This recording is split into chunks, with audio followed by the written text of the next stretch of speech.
আজ চমৎকার একটি ভিডিও আপনাদের সামনে উপস্থাপনা করব। তো এই তো দেখছেন আমি ডিমগুলি বের করে নিয়েছি।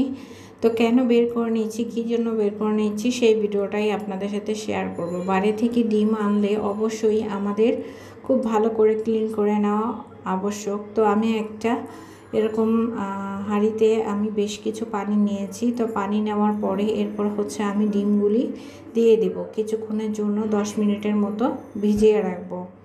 আর এখানে দিয়ে দিব কিছু লবণ আর হচ্ছে ভিনেগার।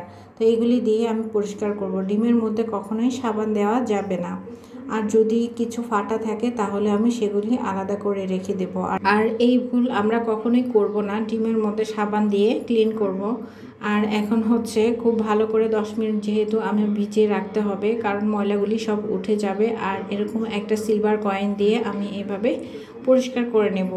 আর অবশ্যই এভাবে খুব সুন্দর করে আমি আগে মেজে নিচ্ছি, তারপর আবার পানি দিয়ে ক্লিন করে নেব। তো এক এক করে আমি সবগুলি ডিমই পরিষ্কার করে নিচ্ছি। আর সেই সাথে হচ্ছে আরেকটা টিপস, যেটা হচ্ছে আমি যেটা শেয়ার করব। তো এই যে এরকম ডিমের মধ্যে ফাটা থাকে, তো এরকম ফাটা থাকলে এরকম অনেক প্যাকেট থাকে, তো প্যাকেটের মধ্যে এইভাবে ভালো করে গিট দিয়ে আপনারা সিদ্ধ করে নিতে পারেন। এগুলি মোটো বের হবে না, একদম আপনারা বিশ্বাস করতে পারেন। আমি এভাবে অনেকবার সেদ্ধ করে নিয়েছি।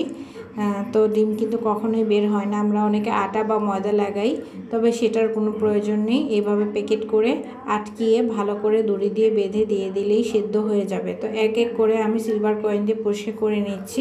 আর খুব ভালো করে মেজে নিতে হবে। আমরা সবাই জানি ডিমের মধ্যে প্রচুর ময়লা থাকে, আর এগুলির মধ্যে বিভিন্ন রকমের ভাইরাসও থাকে। তো এই জন্য খুব ভালো করে আমরা পরিষ্কার করে এভাবে ক্লিন করে আমি উঠিয়ে নিচ্ছি। তো সবগুলি আমার মাজা হয়ে গিয়েছে।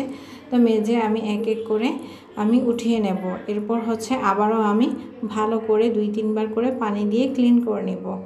আর খুব সুন্দর করে একটু ঝরা দিয়ে নিতে হবে, অবশ্যই ঝরা দিয়ে এরপরে হচ্ছে আমি আবার খুব আলতো আলতো করে আমি মুছে নেব।